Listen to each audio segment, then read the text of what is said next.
It's been a while now. Yeah, over a week. Just so the assembly is aware, it is the top of the hour, but Melissa's rebooting her her computer here. So we'll give it a minute until she's ready to go, and then we can jump in with tonight's agenda.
Almost, I'll go ahead and get started. If we need to stall once we hit new business, let me know at that point. I can sit up here and fill dead air with more dead air. But well, welcome everybody. Thank you for joining us on our regularly scheduled or our special meeting of Thursday, April 6th, 2023. Please join me for a flag salute. I pledge allegiance to the flag of the United States of America and to the republic for which it stands, one nation, under God, indivisible, with liberty and justice for all.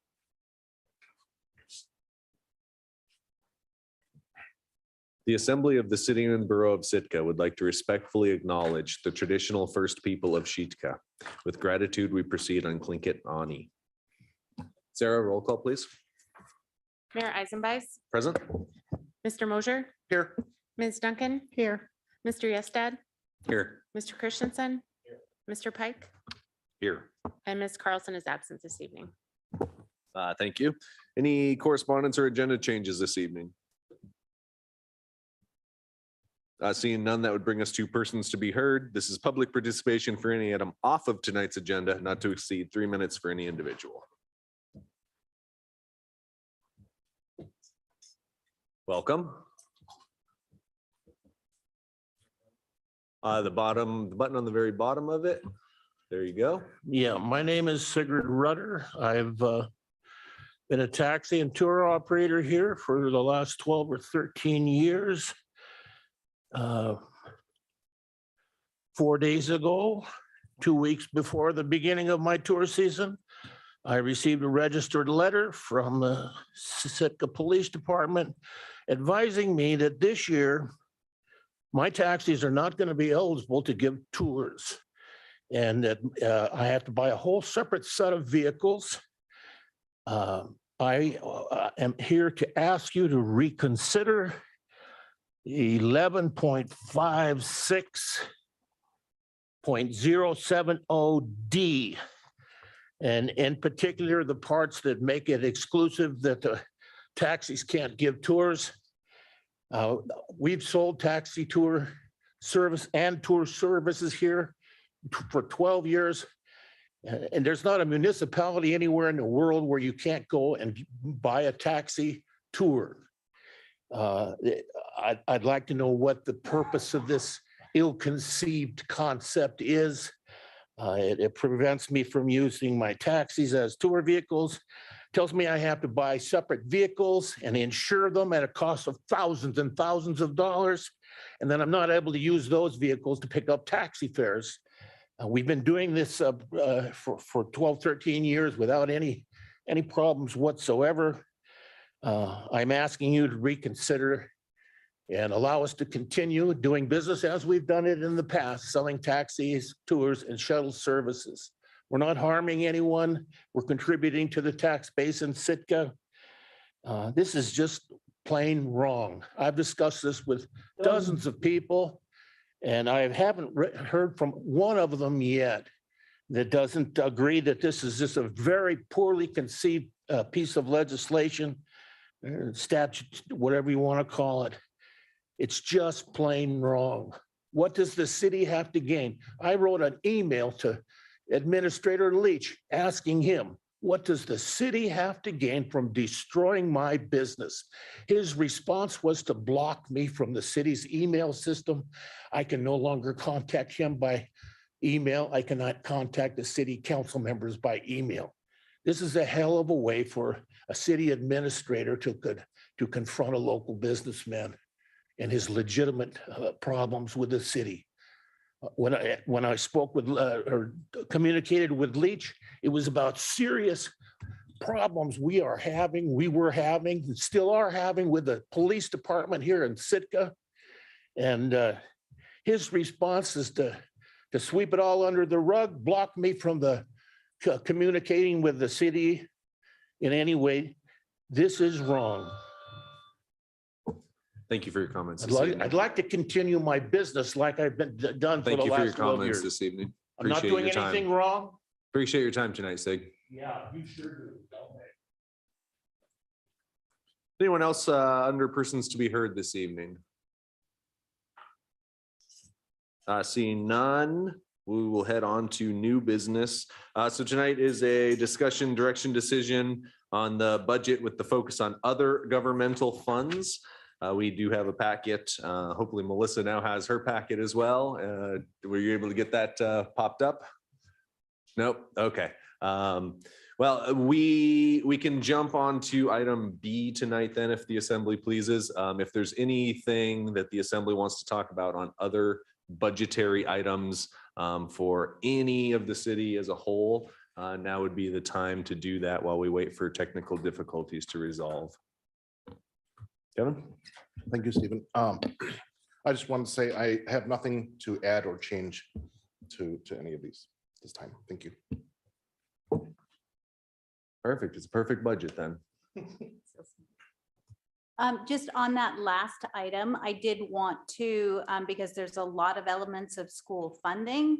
I did want to confirm our final funding numbers, because just to keep everything very clear, on that last slide, there is kind of a breakdown of the funding. And so I just wanted to, kind of put that final number out. That's the same chart that will go in the letter that the administrator will send to the Okay, schools. great. So- And we can definitely wrap that Okay. back around as well at that point. I want to make sure you have your time to do what you need.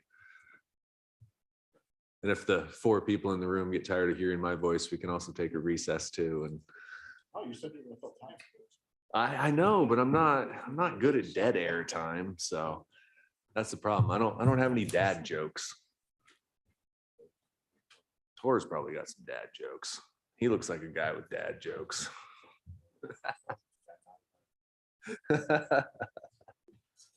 All right, well, we see it in front of us. Perfect. You were tired of hearing me talk, so please. All right, so hopefully tonight will go quickly. We have a lot of funds. We have a lot of special funds, but they're pretty quick to go through.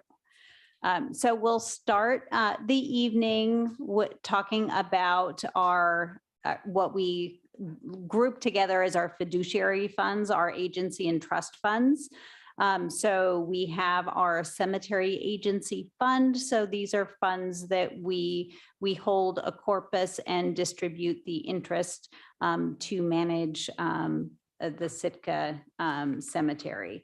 So for this one, we are expecting revenue. And you'll notice across the board, I've been fairly conservative in the revenue projections. These are interest. Oftentimes the disbursement is based on prior year interest. So you'll often see that the appropriation may be higher than the expected revenue. And that is on purpose. The last thing I want to have to do is come to the assembly because we're supposed to distribute 2,000 or 1,099. I only put 1,500 in there. So So for FY '24, we have an appropriation for this fund of $2,000. Then for the road trust fund, which this fund is dedicated to using the funds for library books and equipment that facilitate children's enjoyment of reading. We have 2,500 appropriated out of this fund for FY '24. The permanent fund, we are now in the second to last year of our inflation proofing, which the intent is to bring the annual transfer to a net 4%. So this year we're at 4.25%. So the charter requires 6%, and then we're transferring back an additional 1.75%. We do this net, so it's one transfer. The total appropriation from this fund for FY '24 is 1.2 million, and that's going into the general fund. The purpose of the permanent fund is to reduce the tax burden on the citizens of Sitka. I also, in the little blue box here, this is just part of the calculation I run each year. By charter, we have to look at the year-to-year change and make sure it's not more than 115% or less than 90%. So we do run that analysis every year. You'll note that the fund balance at the end of FY '22 was 31.4 million. That did include the Sitka Community Hospital sale. However, the transfer out is calculated based on the numbers at 12/31. So the funding for the hospital had already been transferred out. So that was not included in the calculation. Next, we have our debt service fund, and this is for our school bond debt service. So this is where we track both the 1% seasonal sales tax and the reimbursement from the state, that they cover about 70% of our full debt service. So as many of you know, for years, the state was not covering the payments they were supposed to make. In some years, they were reduced by 50%, and in some years, they simply paid nothing. Well, over the past year, they have rather rapidly not only paid the full amount for FY '23, they also I believe used COVID funding to make up the difference for the payments they missed, which is great. But that also means that we were expecting the sunset to be a few years in the future still. Right now, we are projecting that we will have enough revenue in after this second quarter of sales tax, where it would make sense to sunset the seasonal sales tax after the end of June. So right now it's looking like we're going to go into FY '24 with a 5% year-round sales tax. So you'll note that in the general fund, we do still have the seasonal sales tax in there as revenue. It's also in there as a transfer out, so it's a net zero change. And then that change does not impact the appropriations in this fund. So they're still going to be 2.3 million. And next, we have our pet adoption fund. This is used to help with expenses relating to pet adoption, spay, neuter, that kind of thing.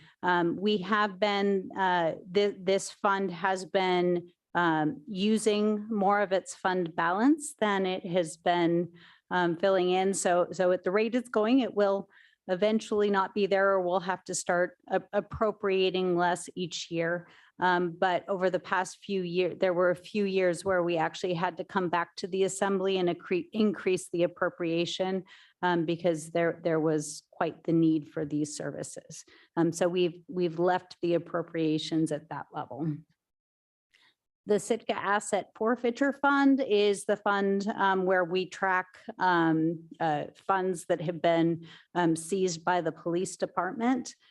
So, you know, we don't know what those are going to be in a given year. There was a more significant seizure a few years ago. So we have a significant appropriation here. We don't know when that appropriation will actually be needed. And then we have our library building fund. And so this is really, it's created to manage donations for the library building.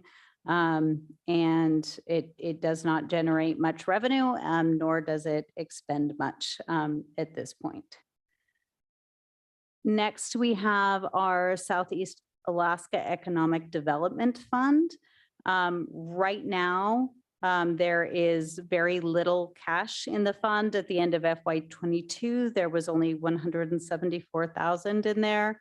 The primary reason is that we have a fairly substantial internal loan to our solid waste fund that allowed us to purchase the trash compactor that has been required. And the appropriation here, the interest that the fund generates goes to the building maintenance fund. So that's what that appropriation is.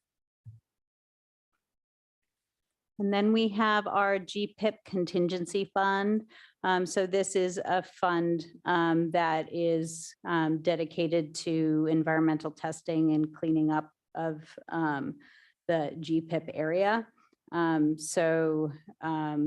This is really interest that's being generated. The 4,500 is expected interest. That interest is transferred into GPIP, into that fund. So that's what that appropriation is. If this is one where we can't really anticipate what the needs are. So if something significant comes up that we need to spend funding for this, we would come forward with a supplemental appropriation. Next, we have the Sitka Community Hospital Fund. So this is where we have historically tracked our tobacco tax funding. And that tobacco tax funding used to support the Sitka Community Hospital. Now that the hospital is closed, this fund is tracking the legacy operations. So, you know, there's still you know, some funding coming in from more institutional funder or clients, I guess, from the legacy operations of the hospital. So we still have a little bit of revenue coming in. We also have the tobacco tax revenue. And then the primary expense from this fund is the PERS liability. And then we also, I have in our FY23 budget, a placeholder for the Stark liability, which was one of the related to leases that has not been resolved yet in FY23. It's possible it could be, but given that we're down to a few months left, we felt it safer to put it into the FY24. And then the other thing to note here is that the payments from Search, the $700,000 a year that they are paying in, those all go into escrow until that liability is resolved.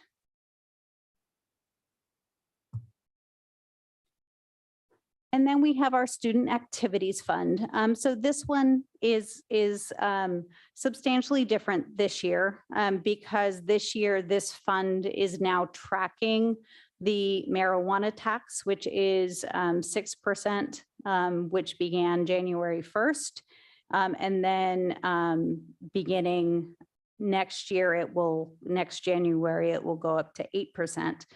So this is included in the state funding. The 300,000 of this appropriation is going to the schools, and while it's not coming from the general fund, it's the rest of the school funding, we've included that and are trying to keep that very clear so that the school district knows which piece of funding is coming from this source, because this is one that now by code, the purpose is restricted. Then we have our Fisheries Enhancement Fund. So this is one that will be coming up soon for FY23. This is the fish box tax. So it's 30% of the fish box tax goes to the Fisheries Enhancement Fund, 30% to the Harbor Fund, and then 40% to the General Fund. And this is the grant program to support local fisheries. And just based on growth that we've been seeing, we've appropriated $50,000. Next, we have our utility subsidization fund. We did speak about this one a little bit when we went through the general fund. We are keeping the appropriation for this about the same as it is now. And this will allow funding to the maximum of $100 per month for eligible applicants. If we see that there is any possibility that amount would have to be lowered, we would come and bring that as a discussion item to the assembly. But right now we have $198,000 coming from the general fund. That would be enough to fund the program and approvals through next year. Next, we have the Commercial Passenger Vessel Tax Fund. And this tracks our CPV revenue. So this is the revenue that we get from that's distributed based on how many cruise passengers come through. So my estimate here, I've looked at numbers that we got for last year and the expected increase. This is the projection is based on about I think 485,000. So and then the appropriation side is really based on, we have a few capital projects that are getting some CPV funding, so that's included in there. Then direct expenses for street closure, and then some level of allocation, indirect allocation that was developed when we did our cost allocation study. So that will have some funding going to various funds to cover direct and indirect expenses.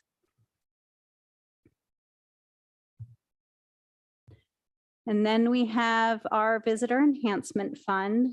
So this is the one we discussed at the last budget meeting in our wrap-up item. For FY24, we have the base of 300,000 plus an additional 225,000 for additional special projects for Visit Sitka.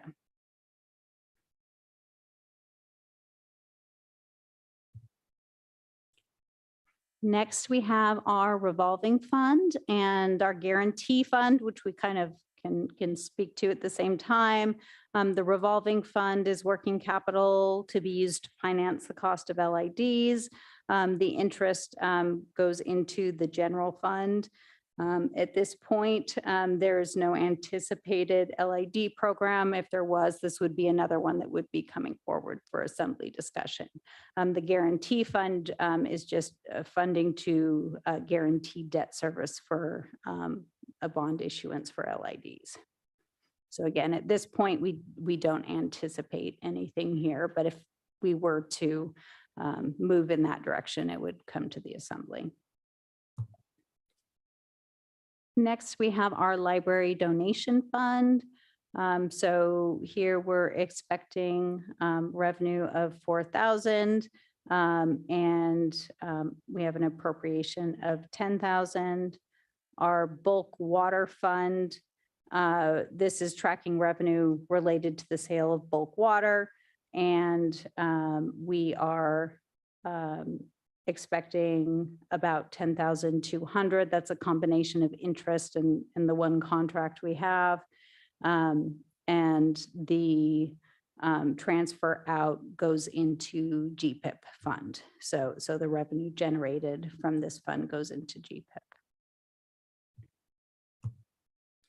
And then lastly, I just wanted to thank our budget and treasury officer, Janet Schwartz.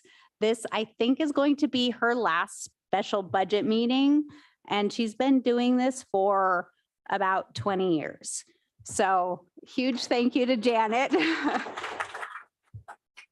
I certainly couldn't have done it without her. So, and she's been training up Amber Swedeen, which that being able to have the opportunity for that succession plan is huge. The transfer of knowledge is extremely helpful.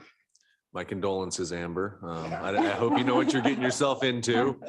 Janet, I'm happy for you. I'm sad, but I'm happy for you. That's it's got to be good news after 20 of these. I've done 9 of them, and that's enough for me. So thank you. Appreciate that. Way to make me feel old, because I remember I was up here when you started.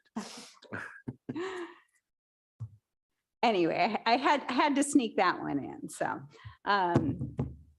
and then is it okay to move into kind of the final just wrap up? Yeah, does the items? assembly have anything on the first item A there for the gender or all the little nitty gritty funds? Okay, yes, please. On to item B for any funds, any discussion. All right, so we will be putting together the draft budget. So you've seen all of the pieces of the draft budget. It's going to come together with some additional information, our capital improvement plan, the administrator's letter, the staffing table, and that will come out with the packet material. So that'll be around May 3rd. And then we'll have the first reading of the budget May 9th. It's going to be the big omnibus budget ordinance. So it's going to have all of the appropriations and then also all of the rate changes and the approval for the loans, which again, this year, the loans that we're requesting are for the water and wastewater projects. Those are the DEC loans. And just as a final run through, our electric rate increase will be 3%, water 6%, wastewater 8.5%, solid waste 7.5%, and mortgage will be 7.3%. We have heard preliminarily, we don't have our final health insurance increase numbers, but it is looking like it will be within our budget, possibly a few percentages lower than what we have in there. So we shouldn't need to make any adjustments there. And then this is just the snapshot of the funding, the school funding. So we've broken it down into kind of the different methods of payment. So we have the first section are the payments that will go out monthly. So we'll be making monthly transfers of $687.6 thousand to the school district, which with the exception that the May and June disbursements will be made together in May. And then we'll be paying the utility account for the PAC up to 66,000. There's 150,000 of reimbursable expenses, which will reimburse the school as receipts are submitted. That's often done after the end of the year. And then secure rural schools up to 360,000. So if the first budget meeting is May 9th, that puts the 23rd as the second reading. I believe so. Okay, perfect. So that's a great time for the assembly to make changes to the budget then, preferably in honor of Janet. So she'll have to dig through the budget again and last minute go through and make sure that we have another couple readings. So no, I have nothing on tonight's budget and everything. So thank you, Melissa. Appreciate that. Anybody else have anything? Wow, we should have had sandwiches or something. That was quick and easy. All right, so that will bring us to, if I can get my script out from under my chair here, our last persons to be heard, public participation for any item on or off tonight's agenda, not to exceed 3 minutes. Anyone to address the assembly? Shannon, you should have 3 minutes, just because. Bring us to adjournment then. Second. All those in favor say aye. Any opposed? Thank you, everyone. We are adjourned.